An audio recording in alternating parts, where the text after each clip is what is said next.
Hi, I'm Cindy Duval with Calypso Glass Art. Today I'm going to show you how to create a beautiful outdoor or indoor glass flower. Today I picked the red and we drew this template out in the glass, and we have 4 petals. And make sure that when you draw these out that you cut them apart individually before you start scoring the sides. So I'm going to show you on this one. You have to be a little careful with these because there are some sharp corners to break. You can't go beyond that 90 degrees. So I'm going to take this. I'm going to take this first. Take that next. Take this. And I could probably take that one. But this one right here is beyond that 90 degree.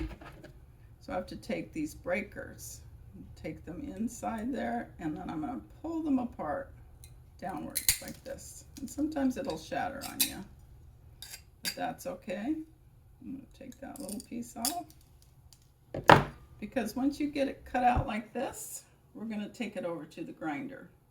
Grinder makes it all perfect. So this is our grinder. We're at the grinder wheel. I'm going to turn it on. Has a little bit of noise. This grinder bit is water fed below, and we just push it against it gently.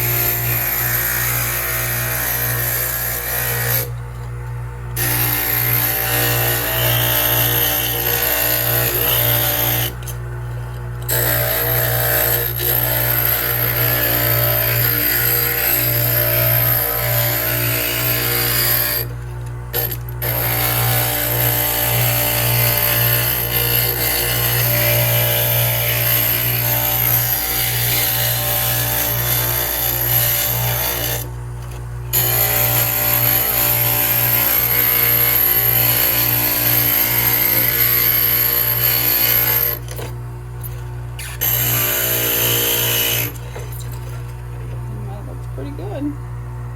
So we're going to turn it off. We're going to make sure we dip it in water because you should never have powdered glass on there.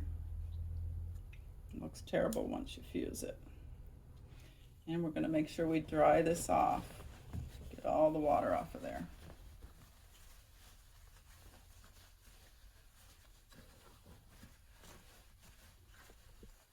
Once it's completely dry, all 4 petals, we can then take it over to our table and start decorating. So we're going to take some glass glue. You can also use Elmer's glue, super glue. I like the glass glue because it holds all the way through the fusion. But it is very slippery, so you don't want to put too much on. I just kind of wiggle it around on every petal like this. That way it won't be running off of the paper. And then I'm going to take some, let's pour it into this. I'll take the marigold first and just sprinkle it on there. It's okay if it pops off. That's why the towel is there. You can always pick it up and reuse it.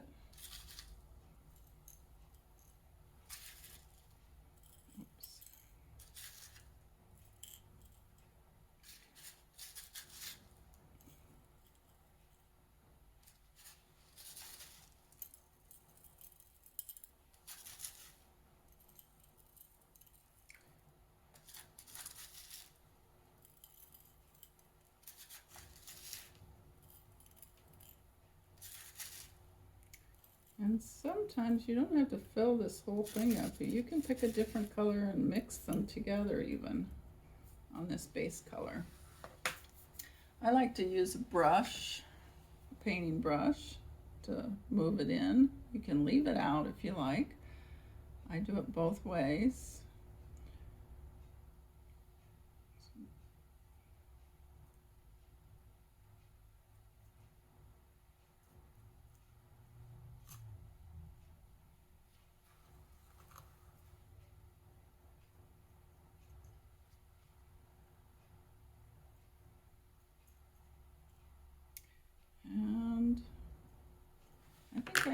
mix two colors just to try it out today. We're gonna just pour the white over the top of this.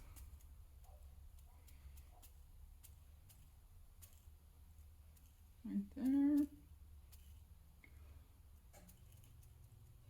Pretty fast and easy. And I'm gonna even try a little bit of the, just put it in my hand. And just pinch it. So you can control it a little bit. Put it over the top. This is a finer powder, so it's not gonna make your flower too thick in this area. And what I really like to do is put black in. Black always softens the look of the flower. I think actually I'm going to put it on the ends here like this.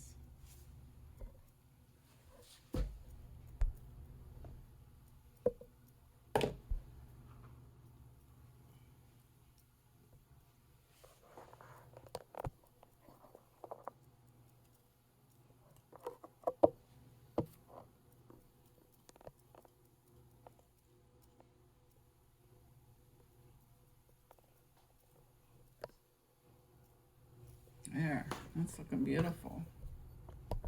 Brush it in if you like.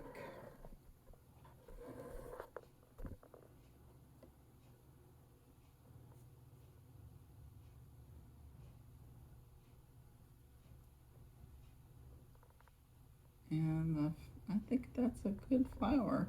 Right now, the last thing that I need to do is to decorate the middle of this flower. So we have our petals ready. The last thing we need to do is decorate this cap.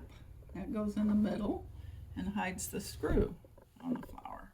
So I like to decorate with the same colors to make it look uniform. We're going to do the same thing with the glass glue. Just squiggle it around a little bit. I like to put the, what you call dichroic glass. This is a big piece of it. And then put some other tiny ones around the outside edge. Whoops. Dichroic glass is just a glass that has a special spray on it. It's really shiny and looks like jewels. You can arrange them however you want. Sometimes they're random, sometimes they're not. And then I like to take the same colors, like I said, and just kind of sprinkle and get into the flower, to the cap there. Except this time, I'm going to take one other color.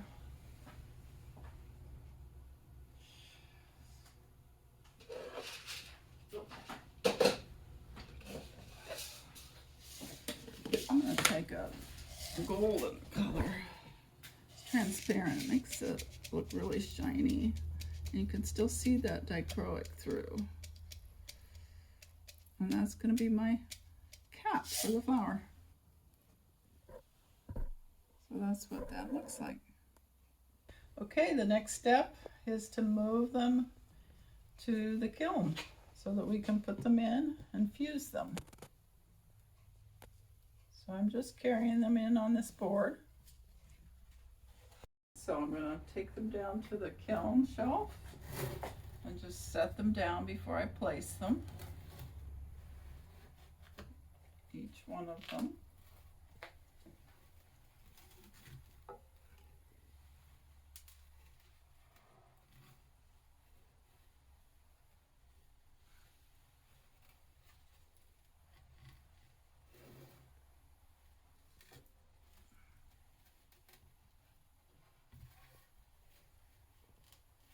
Now I'm going to place them together so that they can fuse together.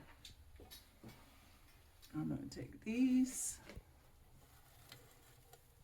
place them together like that, leave a little bit of space because you're going to need a hole.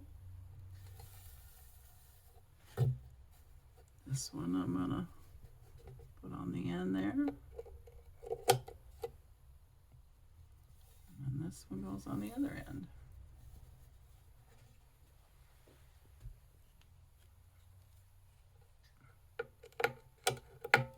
You only want to leave a little bit of hole like that in the middle. And the cap is separate from the flower.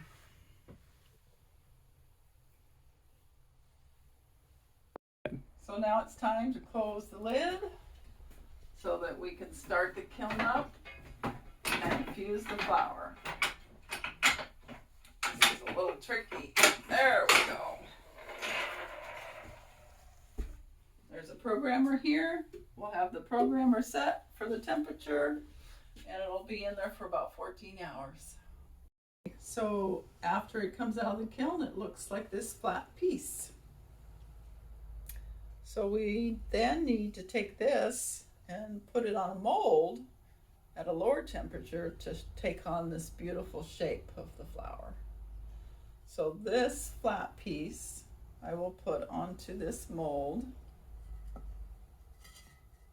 sure it's level on the top.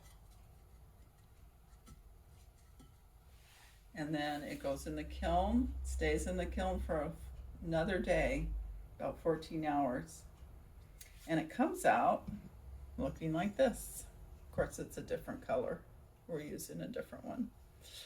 And from here, our next step would be to piece it together with a screw and a washer through that hole that we left.